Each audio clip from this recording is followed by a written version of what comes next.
오늘은 로마서 8장 31절로 39절 말씀 가지고 하나님 사랑에서 갈라놓음이 불가능하다, 이런 주제로 말씀을 나누겠습니다. 오늘은 이제 8장 전체의 마지막 부분입니다. 8장은 이렇게 시작합니다. 육체를 따라 살지 아니하고 영을 따라 활보하는 그리스도 예수 안에 있는 생명의 영의 법이 죄와 사망의 법에서 나를 해방했다로 시작합니다. 그리스도스 예수 안에 있는 생명의 성령의 법이 나를 해방했다라고 하는 이 의미는 매우 중요한 의미입니다. 성경에는 두 가지의 시간에 관련된 단어가 등장한다고 합니다. 카이로스와 크로노스라고 하는 단어가 등장한다고 하는데, 카이로스는 하나님의 시간이고 크로노스는 인간의 시간이다, 이렇게 얘기합니다. 그러나 하나님의 시간을 인간이 이해할 수 없어요. 그러니까 이해할 수 없는 어떤 시공, 그러니까 신비적인 요소들이에요. 우리가 느끼는 신비적인 요소들이 바로 하나님의 시간이다. 그래서 그걸 카이로스를 한다, 이렇게 정의를 하는데요. 예수님께서 복음서에 이렇게 말씀하셨어요. 내 때는 아직 안 됐고 너희 때는 항상 있다, 뭐 이런 얘기를 하셨는데, 그때 그 단어가 카이로스라는 단어예요. 두 단어예요. 그러니까 그게 이해할 수 없는 거예요. 내 때만 얘기해야 되는데 주님이 제 아들에게도 너희 때에 대해 관련해서도 같은 단어를 썼단 말이에요. 그게 그 설명이 타당하지 않다.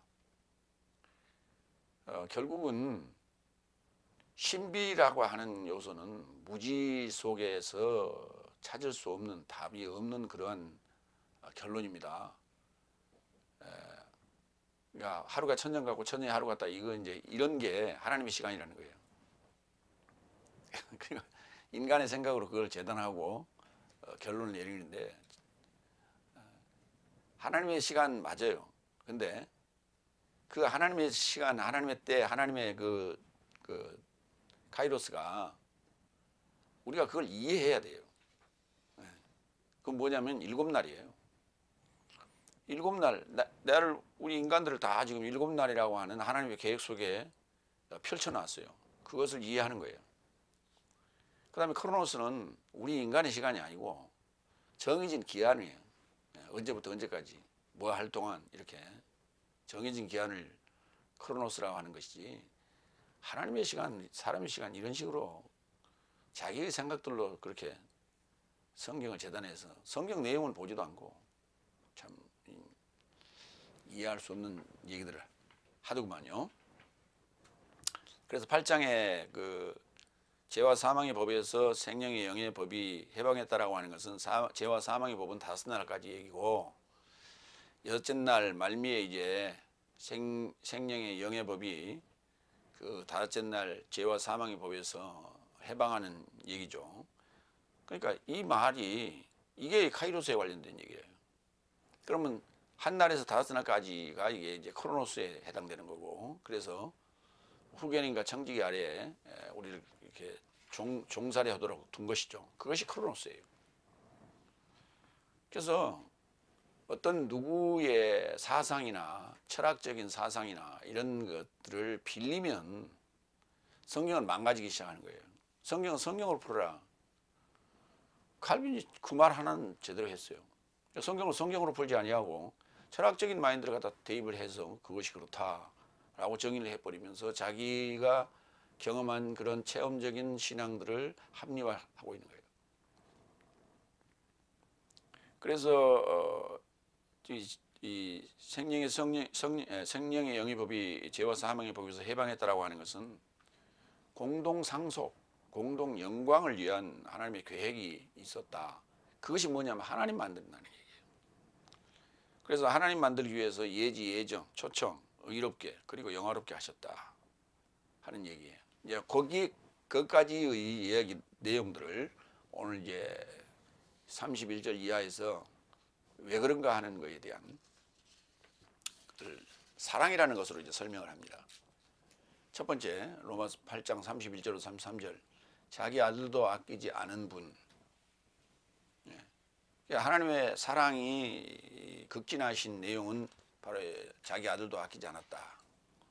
첫 번째 31절 그런즉 내 삶이 이런 삶을 향하여 무엇을 말하겠는가. 하나님께서 내 삶에서 초월하시거든 누가 내 삶에서 역행하겠는가. 초월이라고 하는 것은 이렇게 월반하듯이 하는 개념. 역행이라고 하는 건 거꾸로 내려오는 거죠. 끌어내리는 입장. 역모, 역행, 뭐 반기를 들었다. 뭐 이런 얘기 할 수 있어요. 그러니까 이와 같은 삶을 향해 뭐라고 말하겠는가. 지금까지 죄와 사망의 법에서 생명의 영의 법이 해방했다라고 하는 그 내용, 그리고 그 과정, 예지, 예정, 초청, 의롭게 하고 영화롭게 하는 이 그 과정, 이런 삶을 향해서 뭐라고 또는 무엇이라고 무엇을 하고 말하겠는가. 하나님께서 내 삶에서 초월하시는데 누가 역행하겠는가. 아무도 이 일에 대해서 반기를 들거나 반대할 수 있는 그런 자는 없다. 그런 얘기죠. 이런 삶이라고 하는 것이 로마서 8장 12절로 15절, 25절 내용을 이제 압축해 놓은 거예요. 보이지 않는 소망, 아들의 명분에 관련된 얘기인데 공동상속, 공동증언, 공동고난, 공동영광으로 초월하시는 하나님께 누가 역행하겠는가. 불가능하다는 얘기죠. 거기에서 아들의 명분이라고 하는 것은 신분적인 개념이 아니라는 얘기를 합니다. 공동상속자가 되려면 공동증언해야 되고 공동증언을 통해서 공동고난도 받고 그래서 공동영광에 들어가는 거예요. 그래서 그 영광이라고 하는 것은 그냥 얻어지는 것이 아니라 이 어떤 과정을 우리가 두루 통과했을 때 주어지는 것이 바로 영광이라는 거예요. 그래서 올림픽 게임에서 우리가 우승을 하잖아요. 그러면 그 경기에서 짧은 시간에 정해진 시간에 하는 그 경기에서 힘을 쓰기 위해서는 좋은 기록을 내기 위해서는 준비하는 피나는 노력의 기간이 있다는 거예요. 그 과정을 겪었을 때야만이 좋은 결과를 얻게 되는 것이죠. 예를 들어서 가장 짧은 그 경기가 뭘까요? 역도 같은 거예요. 이렇게 들어서 반짝 올리고 땡 하는 거예요. 아주 짧은 순간이에요. 그런가 하면은 이 뜀뛰기 있죠.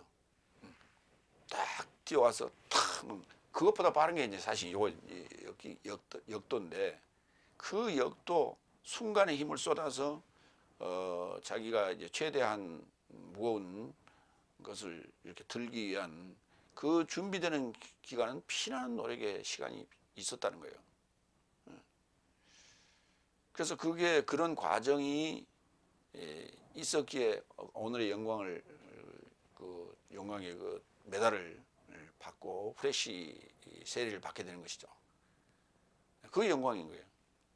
그러니까 반드시 이 공동 증언하고 공동 고난을 통한 과정을 통해서 영광을 얻는다.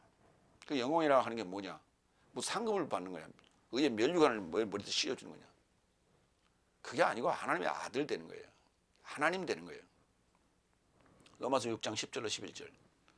왜냐하면 그가 죽으셨으니 죄로 단번에 죽으셨다. 그러나 살았으니 하나님으로 산다. 예수님 얘기예요. 예수님이 하나님 됐다는 얘기예요. 이와 같이 네 삶도 네 자신 삶을 죄로는 죽음 삶으로 있음을 그러나 내 삶의 주 그리스도스 예수스 안에서는 하나님으로 살아있다고 계산하라. 인정하라. 로기조마이. 그래서 죄로는 죽음. 그다음에 그리스도스 예수 안에서는 하나님으로 사는 것. 그래서 내가 영을 조차 활보한다라고 하는 것이 바로 그리스도스 예수 안에 있는 생명의 영의 법이 나를 해방한 거다. 이게 뭐야? 하나님으로 사는 거예요. 로마서가 아주 직설적으로 표현하고 있는 거예요. 근데 이 부분을 다들 빙빙 잡아 돌려가지고 왜? 자신이 없거든. 자신이 없어요. 글쎄요. 이제 영어도 이 영어에는 역격이라는 게 없어요. 여기 하나님으로 할 때 때오라는 역격이 되는 거예요. 뭐뭐에게 또는 뭐뭐으로라는 역격이 되는데 영어에는 역격이 없어요. 그래서 직역을 할 수가 없어요. 그래서 그것을 뭐 대하여 또는 위하여 뭐 이렇게 그렇게 번역을 해버렸어요. 두 번째 32절. 심지어 그는 자기 아들도 아끼지 않고 오히려 내 모든 삶에서 초월하여 저를 넘겨주셨으니 어찌 저와 함께 내 삶에게도 모든 삶을 은혜 베풀지 않겠는가. 자, 그는 자기 아들도 아끼지 않고 오히려 내 모든 삶에서 초월하여 저를 넘겨주셨다. 여기 넘겨주셨다는 얘기가 어디에 넘겨주셨는가, 그리고 하는 게 중요한 거고요. 그 다음에 넘겨주셨다는 단어가 파라디돔이라는 단어인데, 이 파라디도미를 번역을 뭐라 했냐면 되게 팔다라고 했어요. 그래서 예수를 가론유다가 팔다, 팔았다, 이렇게 팔았다라고 번역을 했어요. 왜냐하면 이게 팔아, 곁에, 가까이, 이게 주다라는 단어. 그러니까 이렇게 가까이서 거래해서 이렇게 넘겨주는 거예요. 넘겨주는 거예요. 그런데 그러니까 팔다로 이 번역을 하고 휘페르를 뭐뭇을 위하여, 휘페르는 초월한다는 의미거든요. 그래서 뭐뭇을 위하여로 번역을 한번 해보면 이렇게 되는 거예요. 하나님의 아들을 나를 위해 팔았으니, 누가? 하나님이 자기 아들을 팔았어요. 세상에서 자기 아들을 팔았다고 한번 생각을 해봅시다. 근데 다시 이제 팔았다가 다시 부활시키고 다시 은혜로 받아들여요. 정말 몰인정하고 못된 몰상식한 그런 자로 취급받죠. 팔은 게 아니에요. 그게 말이 안 되는 거예요. 그게 이 문맥상으로 팔았다라고 그대로 적용해 보려면, 저와 함께 내 삶에게도 모든 삶을 은혜 베풀지 않겠는가. 아니, 팔아놓고 무슨 은혜예요. 병 주고 약 주고 하는 거예요. 말이 안 되죠. 넘겼다고요. 어디에다 넘겼어요? 말씀이 육신이 된 거예요. 말씀이 육체가 됐단 말이에요. 육체 안에 넘긴 거예요. 세 번째로 갑니다. 33절. 누가 하나님의 택하신 삶에 역행하여 송사할 것인가. 의로운 분은 하나님이시다.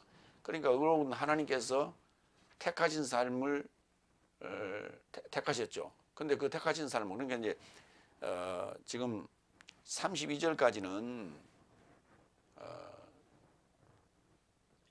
하나님에 대한 얘기였고, 그러니까 주인이 하나님 얘기고, 그 다음에 33절은 하나님이 택하신 삶에 대한 얘기를 하는 거예요. 그래서 택하신 삶을 누가 역행하여 송사하겠는가 그랬죠. 그러면은 지금 전반부 우리 그 31절 이전까지는 예지, 예정, 초청, 의롭게 하고 영화롭게 한다고 그랬어요. 거기에 초청이라는 단어가 있는데 택함이라는 단어는 초청에 포함됐다고 지난주에 제가 말씀을 드렸어요. 마태복음 22장 14절을 봅니다. 왜냐하면 초청된 삶은 많으나 선택된 삶은 적다. 여기 초청된 삶은 많으나 선택된 삶은 적다라는 얘기가 다섯째 날에 속한 자는 많지만 여섯째 날에 속한 자는 적다는 거예요. 그 택했다는 그 칭함을 받는 자는 굉장히 선택된 자죠. 선택된 자예요. 우리가 뭐 시험을 볼 때 특히 이제 1차 필기 시험, 2차 면접 시험 이렇게 보는데, 일반적으로 그 필기 시험은 대개 2배수나 3배수를 뽑죠. 또는 뭐 1.5배수를 뽑기도 하고. 그래서 면접에서 그 나머지를 필요한 인원만 1이라는 필요한 인원만 뽑고 나머지는 다 이제 탈락을 시키게 되죠. 그래서 초청된 삶은 많지만 선택된 삶은 적죠. 그런데 그 선택된 삶은 어떻게 그러면 선택이 된 거냐? 마태복음 24장 21절로 22절 그 내용이 설명됩니다. 왜냐하면 그때 큰 환란이 있을 것인데 환란은 세상의 시작부터 발생한 적이 없고 지금까지도 없었고 결코 발생하지 않았지. 그리고 만일 그날 삶이 단축되지 않는다면 모든 육체가 구원받지 못했다. 그러나 택한 삶을 인하여 그 날 삶이 단축될 것이다. 예. 날에 대한 얘기를 했어요. 그러니까 이게 여섯 날이 단축되겠죠. 여섯 날이 단축이 되죠. 그러니까 택한 삶이라고 하는 것은 반드시 환난을 통과한 자들이에요. 그래서 환난을 통과한 자들이 계시록에는 허다한 흰 무리로 등장하죠. 흰 옷 입은 허다한 무리로 등장을 해요. 환난에서 나온 자들이에요.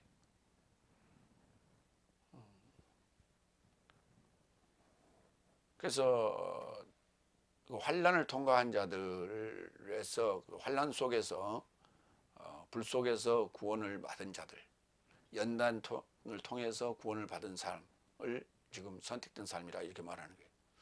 베드로전서 2장 9절에는 그 택한 받은 자들을 보배로운 산돌이라고 정합니다. 그 보배로운 산돌이라는 말 자체가 그게 그 용광로에서 끄집어낸 정결한 어떤 삶을 얘기하기도 하죠. 그러나 2장 9절 네 삶은 택한 족속이요 왕다운 제사장이요 거룩한 열국이요 수행에 이르는 백성임은 어떻게 하든 내 삶을 어둠에서 초청하여 그 놀라운 빛에 이르게 하신 자의 덕행을 내 삶이 발표하게 하려는 것이다. 여기 2장 9절에도 어둠에서 빛으로, 연단 속에서도 구원, 그 다음에 환난에서 건진받은, 인내하고 건진받은, 뭐 이런 것을 우리가 택함이라고 할 수 있는 거예요. 그렇게 선택된 삶에 대하여 역행하여 송사할 수 있는 자가 누가 있습니까? 그러니까 반드시 구원이라고 하는 것은 이 과정이 있어야 돼요. 연단받는 과정도 있어야 돼요. 훈련의 과정도 있어야 돼요. 이게 없이 구원을 얻을 수 없는 거예요. 그러니까 책상머리에서 그냥 얘기하는 그러한 그 지식의 제한, 그 지식으로 얻은 그러한 그 구원의 메시지, 이거는 힘이 없어요. 그래서 그거는 언제나 힘을 잃게 되는데, 그게 뭐냐면 자기가 경험하지 못했기 때문에 누가 얘기하는 걸 가지고 이론적으로 설명하다 보니까 육체의 힘이 강하고 또 그것을 추종하는 어떤 사람들이 있을 때는 힘 있어 보이고 능력 있어 보이지만은 그 기간이 사라지면, 그런 에너지가 사라지면 결국 무의미해져 버려요. 그게 예를 들어 좋은 예가 우리 메모드 처치들, 특히 여의도의 뭐 큰 교회, 지금 숫자가 지금 뭐 어느 정도 유지가 되고 있겠지만 글쎄 그 파워가 옛날 같지 않아요. 그래서 사람에 따라서 좌지우지된다. 사람에 따라서. 진리는 사람에 따라서 좌지우지되지 않죠. 두 번째로 갑니다. 로마서 8장 34절로 36절. 죽은 자도 살리시는 분.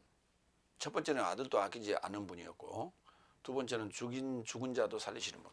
그랬어요. 네 번째, 34절. 정죄하는 자는 누군가? 죽은 자는 그리스도스. 그러나 일으킴을 받은 이도 더욱 그리스도스. 하나님의 우편에 계신 이도 그리스도스. 내 삶에서 초월하여 면담하시는 이도 그리스도스. 그리스도스에 대한 강조를 했는데, 나와의 관계를 이제 우리가, 내 삶과의 관계를 이해를 해야 돼요. 그러니까 그리스도스를 내 삶에게 초월하여 넘겼다고요. 아버지가, 하나님께서 내 삶에게 초월하여 넘겼어요. 내 삶에게 초월하여 넘기고 또 죽고 그리고 일으켜 세웠죠. 그리고 하나님 편에 계신다. 하나님 우편에 앉아 계신다는 얘기가 무슨 말이냐면, 하나님 이쪽, 제가 이게 오른손이에요. 저 화면을 보면 이게 이쪽이 오른쪽인데, 내가 하나님이고 그 옆에 앉아 있다는 얘기가 아니에요. 그러니까 자의정, 우의정 그런 개념이 아니에요. 우리가 이제 여기 영의정, 자의정, 우의정 그러잖아요. 그러면 자의정이 더 높죠. 계급상으로. 우의정보다. 그러니까 그러면 그러면 하나님 좌편에 앉아있다 그렇게 해야 말이 맞지. 근데 하나님 우편에 앉았다고 얘기를 한다고. 그게 하나님 우편이란 말이 무슨 말이냐면 오른팔이 됐다는 거예요. 그게 하나님 편이 됐다는 거예요. 그래요. 그래서 이쪽에 있냐 이쪽에 있냐 그 방향 위치를 설명하는 게 아니다. 그거를. 그리고 이제 초월하여 면담하시고 계시고,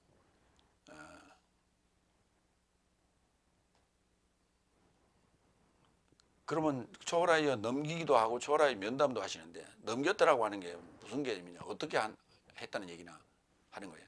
우리에게, 우리 아까 넘겼다고 그랬잖아요. 아들을 넘겼다. 그게 무슨 뜻인가? 요한일서 4장 2절. 이것 안에서 하나님의 영을 알지니 육체 안에 오신 예수 그리스도스를 동의하는 모든 영은 하나님에게서 나온 것이다. 그러니까 육체 안에 오신 예수 그리스도스. 이게 재림이에요, 초림이에요? 지금 현재 재림적인 그 사상도 이론도 교리도 그냥 육체의 모습으로 오시는 거예요. 세상에. 재림도 그렇게 오셨다고 해. 아니, 초림도 그렇게 오셨다고 지금 그렇게 설명하고 있죠. 그러면 지금 요한일서 4장 2절은 육체 안에 오신 예수 그리스도스는 초림이에요. 예수님의 탄생을 얘기하는 거예요. 여기 오신다는 단어가요, 이 에르코만이거든요. 발생했다고요. 그러니까 육체 안에 오신, 육체 말씀이 육신이 됐다는 얘기입니다. 요한일서 1장 14절 얘기를 지금 요한일서 4장 2절에 이렇게 설명하는 거예요. 육체 안에 오신 거예요. 며칠 있으면 이제 성탄절인데 베들레헴에 오시죠. 떡집에 오시죠. 그 떡집이 뭐냐? 떡이라는 단어가 이게 아르토스인데 이게 전쟁하다는 단어에서 와요. 전쟁하는 집에 오는 거예요. 생존 경쟁의 집에 오시는 거예요. 베들레헴, 레헴. 레헴이라는 단어가 라함, 그 이제 히브리어로 이제 전쟁하다는 단어인데, 전쟁하는 집에 전쟁을 끝마치고 평화를 주시러 오시는 거예요. 그래서 평화의 사도, 또 평화의 예수, 그렇게 얘기하잖아요. 하늘의 영광, 땅에는 평화, 그러지 않습니까? 평화를 주시러 오시는 거예요. 전쟁하는 집에 오신 거예요. 떡집에 와서 뭐 떡장사로 오는 것도 아니고. 그래서 육체 안에 오신 것이지, 전쟁하는 집이 육체 안에 오신 거예요. 예수님께서 오실 당시에 이스라엘 땅 베들레헴에는 전쟁 상태가 아니었어요. 생각해 보세요. 전쟁 상태가 아니고, 그때 유대 총독이 호적하라고 그래서 호적하러 올라가다가 해산할 날이 가까워서 그 마법관에서 해산을 하게 되는 얘기입니다. 호적한다는 얘기예요. 호적하라. 그게 이제 세상적인 어떤 표현일지 모르지만 그 이름을 등록하는 거예요. 예수라는 이름을 등록하는 거예요. 어디 안에? 육체 안에. 갈라디아서 2장 20절. 그래서 내가 그리스도와 함께 십자가에 못 박혔나니. 그러니까 육체 안에 오신 예수님이 나와 함께 십자가에 못 박힐 수밖에 없는 거예요. 응? 지금 이게 갈라디아서 2장은 사도 파울로스가 쓴 내용인데요. 사도 파울로스는 예수님과 함께 십자가에 못 박힌 적이 없어요. 외적으로는. 그런데 이렇게 썼어요. 내가 그리스도와 함께 십자가에 못 박혔나니. 그러면 이 글을 쓰게 되는 것을 어디서 알았느냐? 어디서 깨달았느냐? 다메섹에서 예수님을 만나고 아라비아에서 이걸 깨닫게 되는 거죠. 이 사실을 깨닫게 된 거예요. 그래서 외적인 요소가 아니라 내가 핍박하던 그 예수가 바로 내 안에 계셨구나라고 하는 것을 알게 된 거예요. 그리고 나서 이 갈라디아서 2장 20절을 이걸 기록한 거 아니에요. 내가 그리스도와 함께 십자가에 못 박혔나니. 그러니까 육체 안에 오신 예수 그리스도스를 인정할 때야 갈라디아서 2장 20절을 고백할 수 있는 거예요.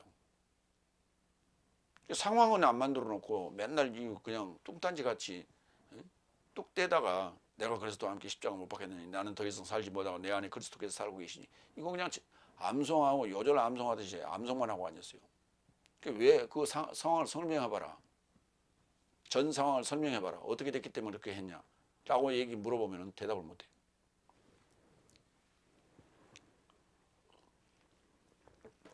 지금 내가 육체 안에 사는 것은 또 육체 안에서 내가 그리스도와 함께 십자가에 못 박혔어요. 육체 안파의 정과 욕심을 십자가에 못 박았어요. 그럼에도 불구하고 내가 육체 안에 지금 살고 있어요. 그 육체 안에 사는 것은 나를 사랑하시사 내게서 초월하여 자신을 넘겨주신 하나님의 아들의 믿음 안에서 사는 것이다. 하나님의 아들의 믿음 안에서 사는 것이다. 그럼 예수님께서 내 안에서 나와 함께 죽자 그래서 뭘 내가 믿고 죽었어요. 십자가에 못 박혔어요. 나는 부활이고 생명이다. 나로 말미암지 않고 아버지께로 갈 자도 없고 내 말을 믿는 자는, 내 말을 씹는 자는, 내 말을 먹는 자는,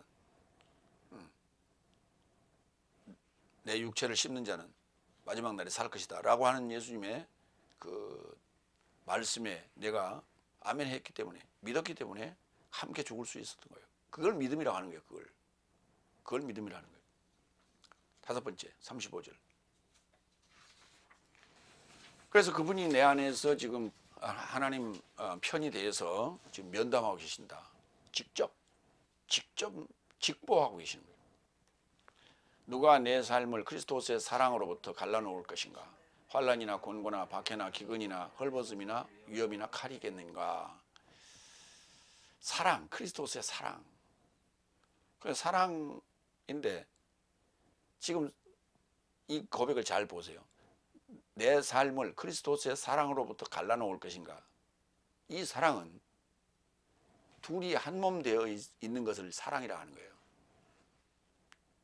그래서 한쪽만 사랑하면 짝사랑. 근데 사랑하는 데 떨어져 있는 건 뭐라 그래요?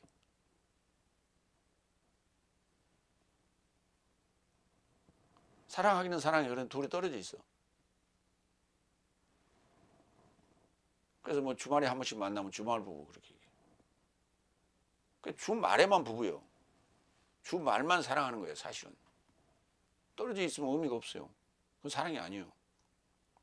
떨어져 있을 때 그 사이에는 틈새가 벌어지기 시작해요. 틈새가 생겨요. 그렇기 때문에 그 틈새를 파고들어서 불륜이라는 사고를 저지르게 되는 거예요. 그래서 사랑이라는 관계 속에는 긴밀해야 돼. 밀접해야 돼. 붙어 있어야 돼. 그게 떨어지면 그때 문제가 생겨요. 그래서 사랑은 둘이 하나가 되는 거예요. 하나로 결합되는 것인데 그것이 물리적 결합이 아닌 영적 결합을 얘기합니다. 그러니까 그 영적 결합을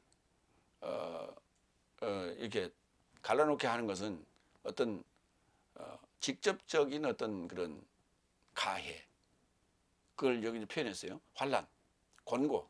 환난은 다 아시죠? 지금 현재 우리가 겪고 있는 코로나19 같은 게 이게 지금 환난이에요. 그 다음에 권고. 뭐 그로 인해서 여러 가지 오는 그 쓰라림, 고통, 아픔, 눈물 뭐 이런 걸 전부 다 권고라고 할 수 있죠. 답답하고 가까워하고 죽겠지. 박해하면 우리가 이제 기독교인들의 박해. 그다음에 기근, 굶주림. 그다음에 헐벗음. 추위죠. 헐벗음이라는 건 추위예요. 여름에 울통 벗고 다니는 건 헐벗음이 아니에요. 더워서 그런 거예요. 그거 훨씬 좋죠. 시원하고. 그래서 헐벗음이라는 거는 추위. 참 견딜 수 없는 거예요. 그 다음에 위험 또는 위협, 칼, 죽이는 거죠. 직접적인 요인들이에요. 이것들이 이 사랑에서 갈라놓을 수 없다는 거예요. 사랑으로부터 갈라놓을 수 없다. 그래서 그 사랑이라는 표현을 이렇게 했는데 그걸 다른 말로 얘기하면 하나 됐다는 얘기인데 에베소 4장 3절로 7절에 이렇게 표현했어요. 평화의 연합 안에서 성령의 통일을 지키도록 힘쓰자. 그러니까 평화, 이게 평화라는 게 하나 됐다는 얘기고 평화의 연합이죠. 연합됐다는 얘기고 그 다음에 성령의 통일, 사상의 통일, 성령의 통일. 내가 이루는 그 흐레마가 영이요 생명이라 그랬어요. 그러니까 그 성령의 통일이라는 것이 한 가지 얘기만 하는 거야. 여러 이 얘기도 나오고 저 얘기도 나오는 것이 아니라 오직 하나. 그것을 지키도록 힘쓰라. 한 몸과 한 성령이니 내 삶도 이와 같이 내 삶의 초청의 한 소망 안에 초청받은 것이라. 한 주요 한 믿음이요 한 세례이니 하나님과 모든 삶의 아버지는 모든 삶에 접하고 모든 삶에 통하고 모든 삶 안에 계시는 분이시다. 그래서 하나님이라고 부르는 거예요. 모든 삶 안에 있는 여러 아버지가 아니고 하나 아버지라고. 7절 내 삶 각자 하나에게 크리스토스의 선물의 분량을 좇아 은혜가 주어졌다. 크리스토스의 선물의 분량을 좇아 은혜가 주어졌다. 이게 은혜예요. 내가 그리스도와 하나 됐다. 하나님 됐다는 얘기예요. 그것이 은혜예요. 하나님께 기도했더니 응답받아도 그 은혜 받은 게 아니고 그건 다섯째 날에 써먹는 얘기고 간증이고. 그러니까 우리가 이게 아무리 좋은 것도요. 짧으면 3일 길면 일주일이에요. 정말 간절하게 원했어. 집 사기를 원했어. 그래서 집 사서 들어갔어요. 그래서 들어가자마자 감격스럽죠. 그럼 들어가서 짐 정리해야죠. 짐 정리하고 한 일주일 쇠가 빠지게 일하고 그러고 나서 보면 별로 그렇게 감격을 못 들어 사라지고 없어요. 아무리 그 학수고대하고 좋은 것도 3일 내지 일주일 지나면 그냥 무덤덤해지는 거예요. 하나님께 기도해서 뭐 응답받았다. 글쎄 그때뿐이요. 다시 없어지고 또 건피하면 또 불편해. 또 불평 나와. 그때뿐이라 줄 때만 그냥 은혜 받았다고 감사하다고 하는 것이지. 그러나 한 주요 한 믿음이요 한 세례요 한 하나님과 한 소망 안에 우리가 들어가서 크리스토스와의 사랑을 나누고 있다면 그것은 한 3일 일주일 문제가 아니죠. 그걸 어떻게 우리가 설명할 수도 없을 정도로 그 감격인데, 예. 그래서 우리가 그것을 알려줘야 되는데 그것을 알려주고 있지 못하고 있는 거예요. 다시 나라. 6번째 36절 내 삶이 도살할 양같이 여겨지고 당신 때문에 날 전체를 죽임당한다고 기록된 바와 같다. 그러니까 지금 35절에 직접적인 그 타격이 오죠. 직접적인 타격이 오는데 그 상황을 이렇게 고백을 했어요. 언제? 다섯째 날에 고백한 거예요. 시편 44편 22절에 고백한 내용이에요. 그것과 같다 그랬어요. 그러니까 다섯째 날에 겪는 그러한 환난, 직접적인 타격, 이것이 지금 현재 그리스도스의 사랑에서 갈라놓기 위한 그 직접적인 타격이 우리에게 올 때 그 다섯째 날에 겪었던 그와 비슷하다 이렇게 온다는 얘기예요. 뭐처럼? 날 죽일 것 같은 도살할 양처럼 그렇게 날 죽이게끔 그러한 압박을 받는다. 근데 이 고백이 그냥 오는 그런 환난이 아니고 주님 때문에 하나님 때문에 뭐를 향한 하나님화 되고자 하는 그것 때문에 주어지는 거예요. 근데 다섯째 날의 환난은 교회 나간다는 것 때문에 환난을 받았죠. 그러나 여섯째 날, 일곱째 날의 상황은 하나님같이 된다는, 하나님화 된다는 것에 대한 직접적인 타격, 핍박이 오는 거예요.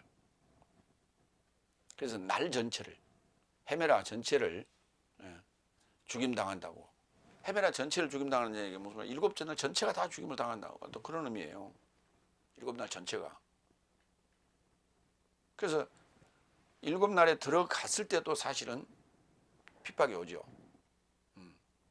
그러니까 7날 전체를 죽이려고 하는 그런 입장이죠. 사탄의 입장에서 그래야 맞죠.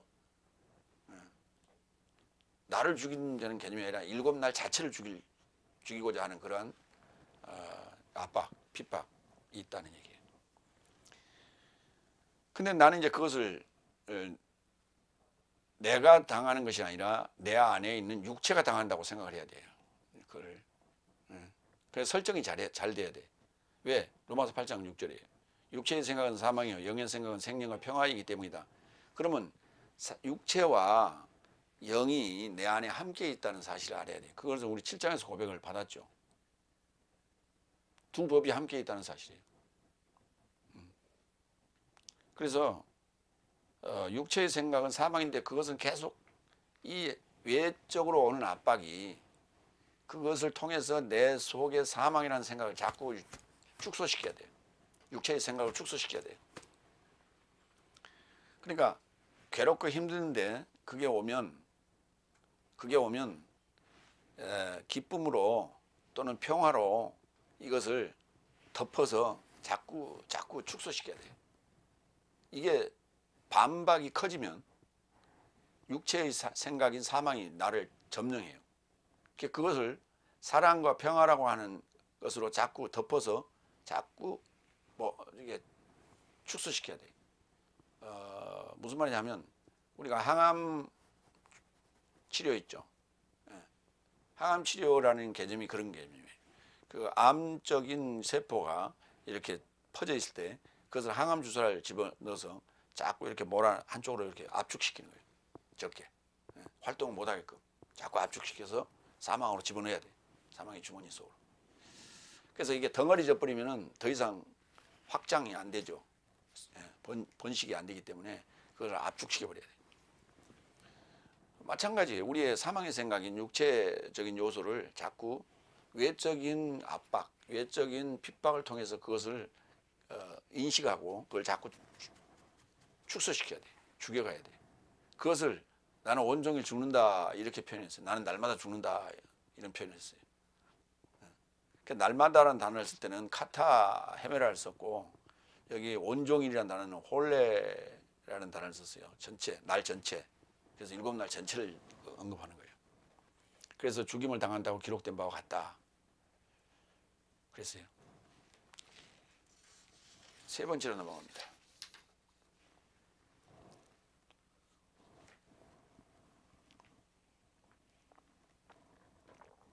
그러니까 하나님의 그 계획 속에 예지, 예정, 초청, 의롭게 되고 영화롭게 되는 그 과정 속에 공동 증언하고 공동 고난받고 공동 상속자가 되고 공동 영광을 받게 되는 그 과정 속에는 반드시 이와 같은 도살장에 끌려갈 만한 이런 상황들이 온다. 그래서 이 과정들을 다 겪고 한 6째 날, 7째 날을 통과했을 때 완전해지는 것이다. 그런 얘기를 하자는 거예요. 세 번째, 하나님의 사랑으로부터 갈라놓음이 불가능하다고 설득받음. 결론이 이거예요. 로마서 8장 37절로 39절. 먼저 37절. 7번째. 오히려 내 삶은 이 모든 삶 안에서 내 삶을 사랑하는 분으로 인하여 월등하게 이긴다. 그렇죠.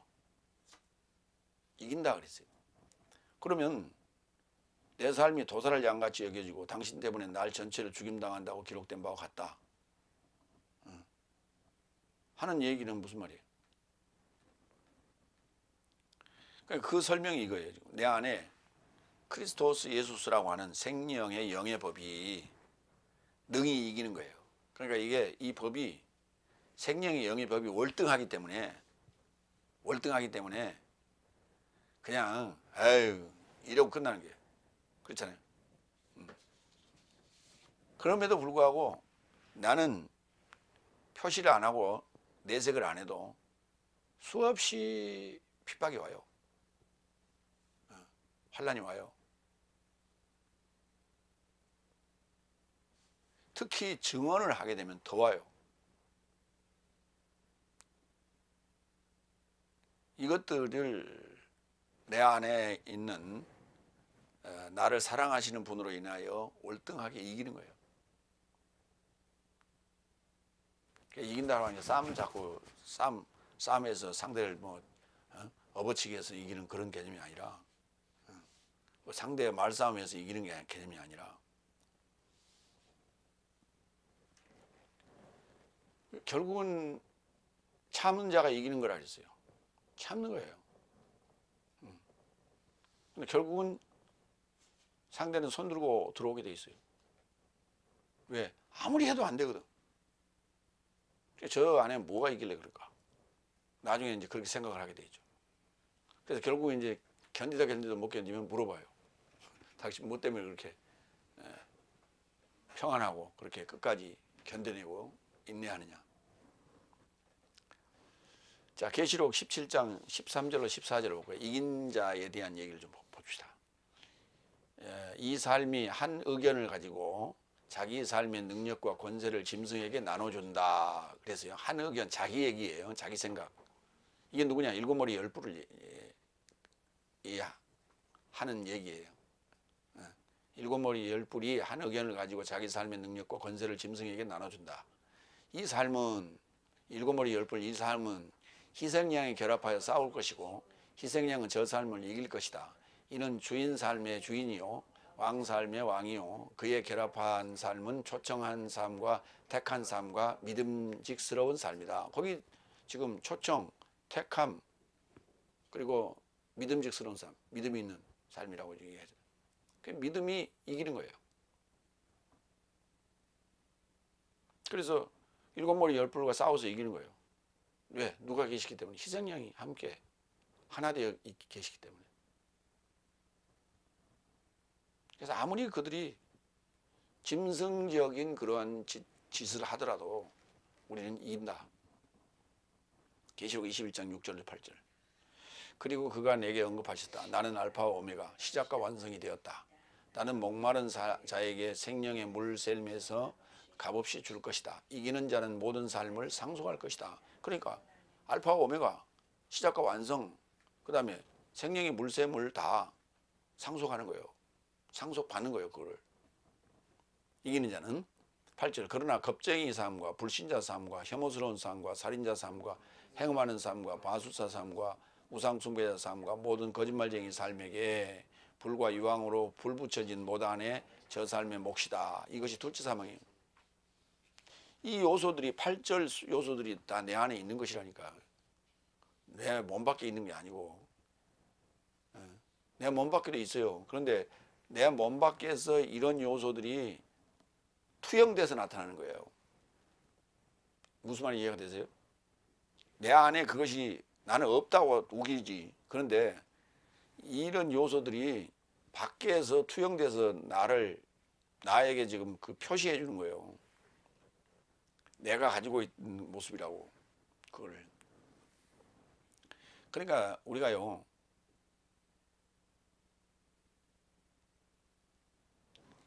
악이라고 하는 요소에 대해서, 나쁜 것에 대해서 아무 생각이 없어요.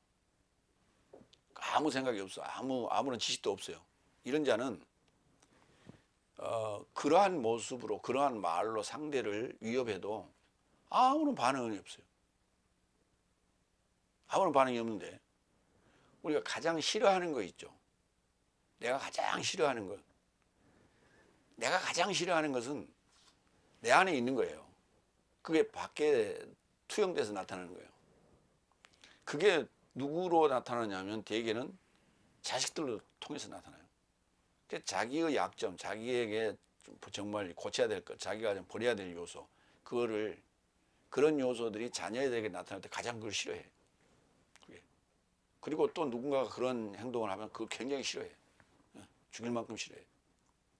왜냐하면 자기 속에 있는 것이 그게. 근데 그걸 자기가 알아. 근데 어렴풋이 아는 거죠, 그걸. 근데 나중에는 자꾸 이제 반복되면 저게 난데, 내 성격인데, 내 약점인데, 그걸 가장 싫어하는 거예요. 우리는 지금 왜 그걸 자꾸 나한테 보여주십니까? 그러는데 바로 네 모습이다 그게. 내 앞에 그런 자들이 자꾸 나타났다 외적으로. 그러면 그게 바로 네 모습이다라고 생각하고 하나님께 기도해야 돼요. 그러니까 이 둘째 사망이라고 하는 요소가 나의 첫째 사망이 그리스도와 함께 십자가에 죽었죠. 그래서 부활했죠. 그 부활 이후에 이런 요소들을 다 죽이는 거예요. 불못에 집어넣게 되는 거예요. 그게 계시록 20장 불못에 들어가는 얘기예요. 그래서 안에서 암적인 요소가 이렇게 모아지고 분리되고 이렇게 모아져서 한 덩어리 됐다가 나중에 몽땅 떼서 딱 불 속에 집어넣는 거예요. 그걸 둘째 사망이라고 부르는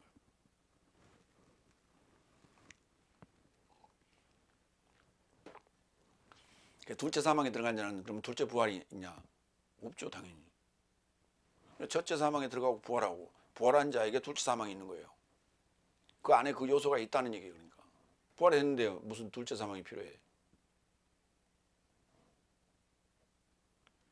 그러니까 첫째 사망이라고 하는 것은 부활을 전제로 하는 거예요.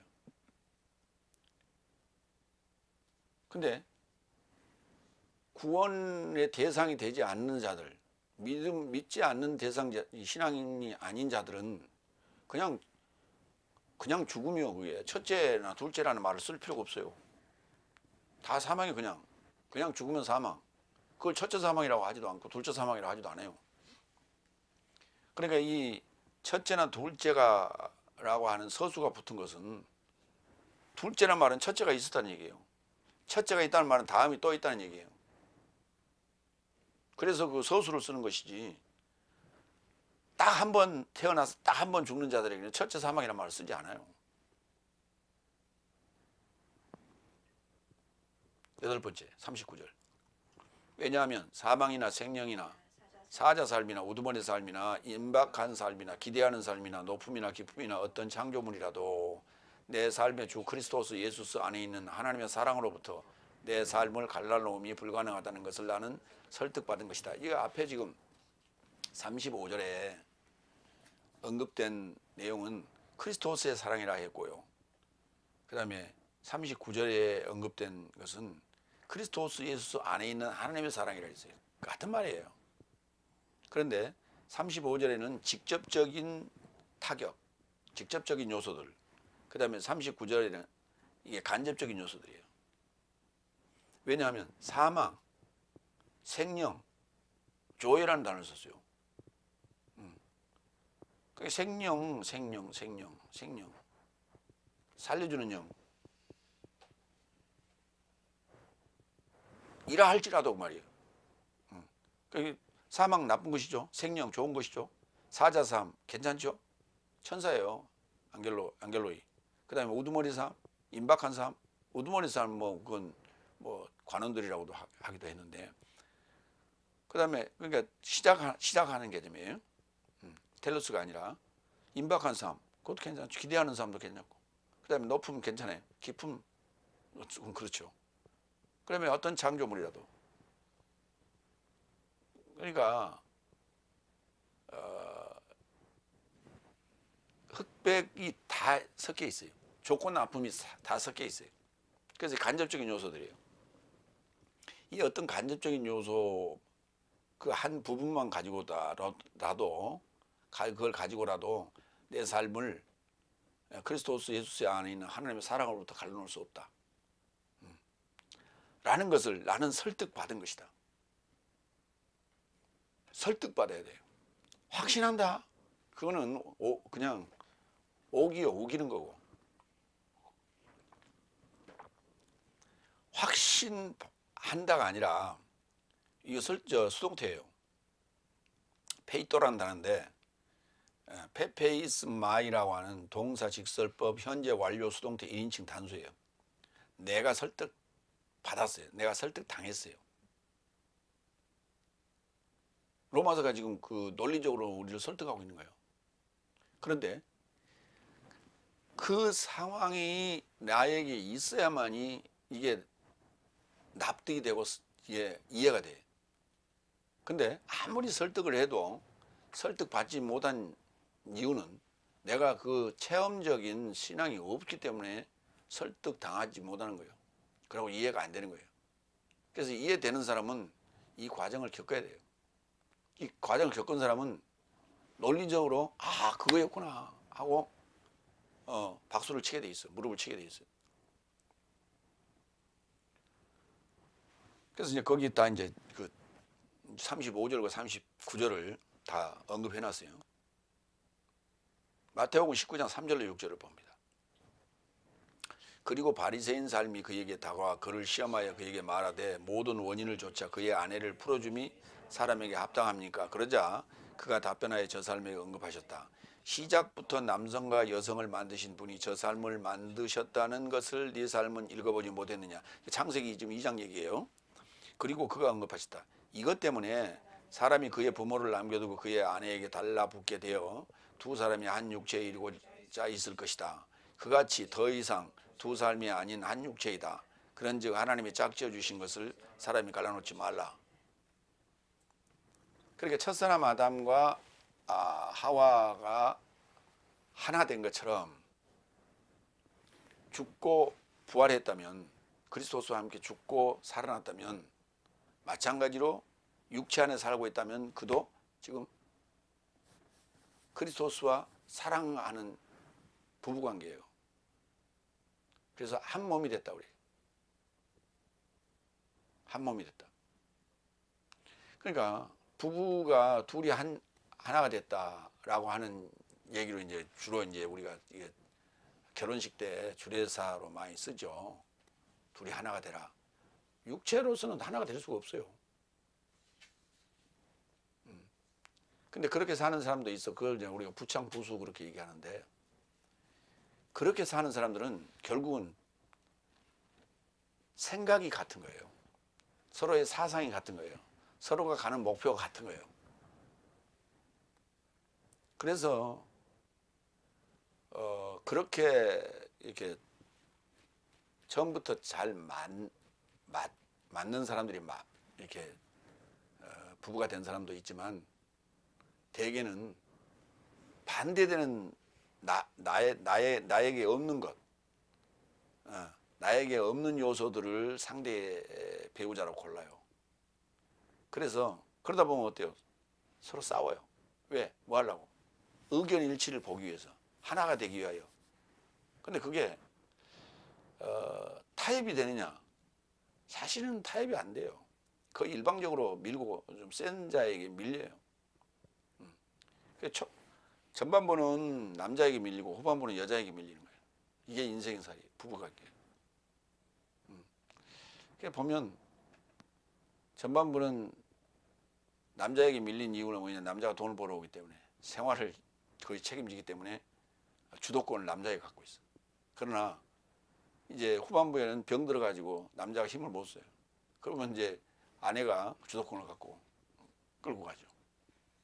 참 보면 참 인생이라는 게 참 어떻게 보면 안타깝고 불쌍하고, 처음부터 그걸 알았더라면 그렇게 안 했을 거예요. 근데 인생을 살아본 사람이 누가 있어요? 처음부터 다 이제 시작하는 과정이고 다 하나하나 이렇게 알아가는 과정이죠.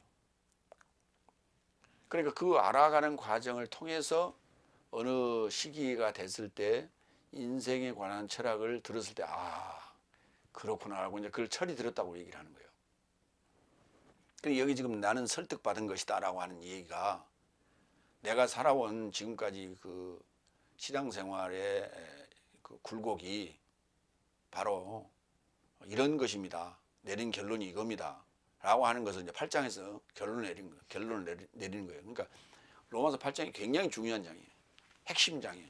그래서 1, 2절에 육체를 따라 활보하지 아니하고 영을 따라 활보하는 그리스도스 예수 안에 있는 생명의 영의 법이 죄와 사망의 법에서 나를 해방했다 라고 하는 것으로 시작해서 마지막에 내 삶을 갈라놓음이 불가능하다는 것을, 하나님의 사랑으로부터 내 삶을 갈라놓음이 불가능하다는 것을 나는 설득받은 것이다. 이거 이제 결론이에요. 그래서 삶을 살아본 후에 이론적 정립이 된 거예요. 이론적 정립이 된 거예요. 그걸 우리가 논문이라고 그래요. 근데 그 체험적인 것이 없는 이론적인 논문을 쓸라니까 당연히 대피를 하거나 아니면은 남의 논문을 카피해 오거나 이렇게 되는 거죠. 사실은 그 논문을 카피해 올 수 있도록 주문을 하고 있는 거예요. 사실은 그 주임 교수가.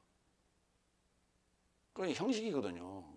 왜냐하면 그게 왜 그러냐면 이제 우리나라 같은 데는 덜합니다. 미국 같은 데는 그게 대학 협회 또는 신학 협회, 그 다음에 지구별 협회, 동부 또는 서부, 남부 이런 식으로 그런 대학교나 대학원의 그 협회가 구성이 돼 있어요. 그래서 그 협회 안에서 그 논문을 공유하게 돼 있어요. 그래서 그 몇 년에 한 번씩 심사를 해서 기준 미달이라는 이 딱지를 받게 되면, 판정을 받게 되면 그 협회가 공인할 수 있는 그 학위는 박탈됩니다. 그렇게 되면은 학교에서만 학위가 나가는 거예요. 학교 자체로만 나가지 협회에서는 공유할 수 있고 공인된 학위가 안 나가요. 그래서 그 공인된 학위를 계속 유지하기 위해서 어느 정도의 기준에 그 준한 주문을 하는 거예요. 그러다 보니까 결국은 뭐 짜집기를 할 수밖에 없고 이론적으로 논리적으로 뭐 맞출 수밖에 없는 거예요. 논문이 그렇습니다. 근데 지금 논문적인 부분이에요. 지금 이게 로마서가.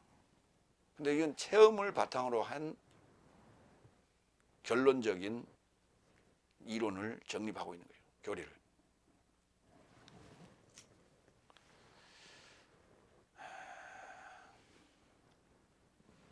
그래서 그 사랑이라고 하는 것은, 하나님의 사랑이라고 하는 것은 하나님과 하나 됐다, 하나님과 부부됐다, 사랑한다. 그러니까 다른 말로는 쓸만한 뭐가 없어요.